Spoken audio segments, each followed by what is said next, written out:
And I had this vision of going to the nation of the world. How am I going to go to the nation of the world and I can't even get out of town?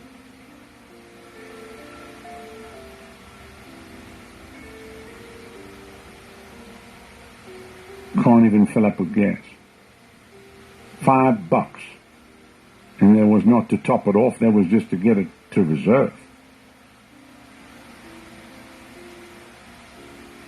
And the Lord said to me, the problem is you don't give. I said, Lord, that's not even fair. I don't have. If I had, I would give. He said, you have to start where you are. If you don't give, you'll never have. And it was like a switch went off in my head. And I started to give. I mean, I did stupid stuff. Like I borrowed money. I went to the bank, borrowed money, gave myself into debt. I didn't know that the Bible actually says God will give seed to the sower and bread to the eater.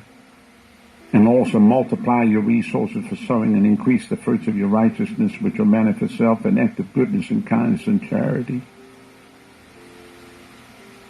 God gives seed to the sower and bread to the eater. Not only will he give you seed to sow, he'll even give you bread to eat, and then he'll multiply what you have left for sowing. And so it was like a switch went off, and I started giving away. Gave away guitar, gave away Bibles, gave away tithes. One year I gave away 120 tithes, which I jokingly always say, the Bible says, bring all your tithe into the storehouse, your tithes. It's a joke, play on word. Shoes. Donica and I would go and preach, and we would be with the pastor and his wife, and they're struggling or whatever, and we'd take him out shopping, buy them groceries, and I'd take him and buy him a suit, and I tell my wife, buy her a dress. And we left there. We spent everything. We didn't have even an offering, but we left them and they were blessed. Left them and they were blessed. We just purposed in our heart we were going to be a blessing wherever we were going.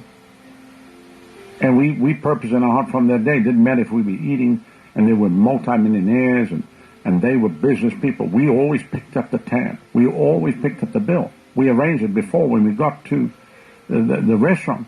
We told the waitress, please bring the bill to us.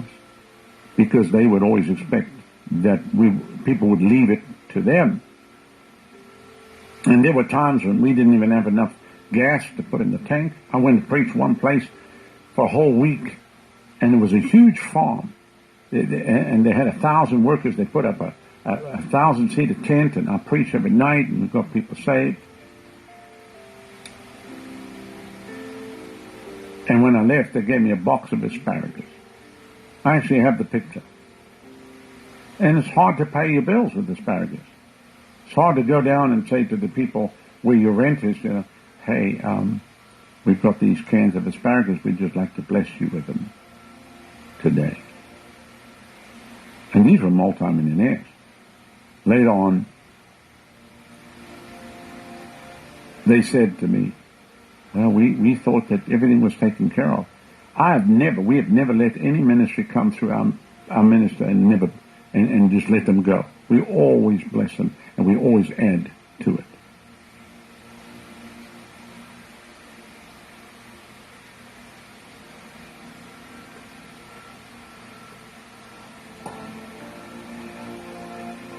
Steve, it's not just about giving. It's about a lifestyle. It's not just about an offering. It's not about an offering. As I said this last night, it was about an offering you give once a week, twice a month.